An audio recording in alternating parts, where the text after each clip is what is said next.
नमस्कार। पाकिस्तान के साथ कई दशक जबरन विलय के बाद अब बलूचिस्तान ने खुद के आजाद मुल्क के तौर पर ऐलान कर दिया है।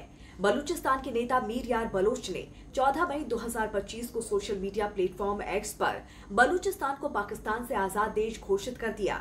उन्होंने इस फैसले के पीछे दशकों से चले आ रहे अत्याचार, स्थानीय युवाओं के जबरन गायब किए जाने और मानवाधिकार के उल्लंघनों को कारण बताया है। मीर यार बलोच ने भावुक अपील करते हुए कहा कि अब बलूच लोग पाकिस्तान के साथ नहीं रहना चाहते और उन्होंने दुनिया से मदद की गुहार लगाई है। उन्होंने लिखा, तुम हमें मारोगे लेकिन हम रुकेंगे नहीं। हम अपनी नस्ल को बचाने के लिए निकले हैं, आओ हमारा साथ दो। उन्होंने भारत और अंतर्राष्ट्रीय समुदाय से अपील की कि वो बलूचिस्तान की आजादी को स्वीकार करें और पाकिस्तान के झूठे दावों का समर्थन बंद करें। उन्होंने भारत से खास तौर पर यह भी कहा कि बलूच लोगों को पाकिस्तान के अपने लोग कहना बंद करें। मीर यार बलोच ने साफ कहा है कि हम बलूच हैं, पाकिस्तानी नहीं हैं। पाकिस्तान के असली लोग पंजाबी हैं, जिन्होंने कभी बलूचों जैसी बर्बरता नहीं झेली। मीर यार बलोच ने भारत के उस बयान का समर्थन किया जिसमें भारत ने पाकिस्तान से पीओके खाली करने की मांग की थी। उन्होंने कहा कि बलूचिस्तान भी भारत के इस रुख के साथ है। मीर यार ने चेतावनी दी है कि अगर पाकिस्तान ने पीओके नहीं छोड़ा तो उसे एक बार फिर से 1971 जैसे शर्मनाक हार झेलनी पड़ सकती है। उन्होंने कहा कि पाकिस्तानी सेना के लालची जनरल पीओके की जनता को ढाल बनाकर बैठे गए हैं और ये गलत है।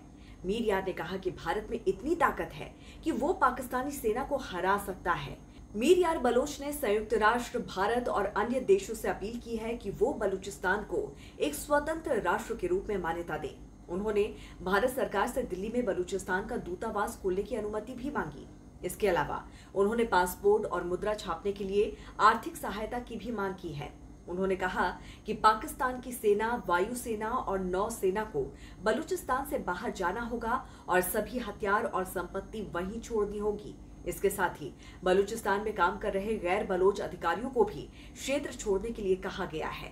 आपको बता दें, मीर यार बलोच ने बताया कि जल्द ही बलूचिस्तान की एक अस्थायी सरकार बनाई जाएगी जो बाद में स्थायी सरकार का रूप लेगी। उन्होंने कहा कि कई सरकारी इमारतों से पाकिस्तान का झंडा हटाया जा चुका है और वहां बलूचिस्तान का झंडा लहरा रहा है।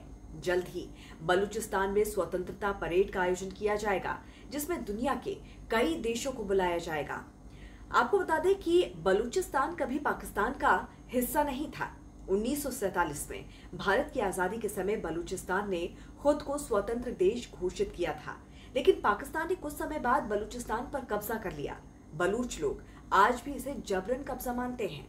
2006 में बलूच नेता नवाब अकबर बुगटी की हत्या के बाद आंदोलन और तेज हो गया।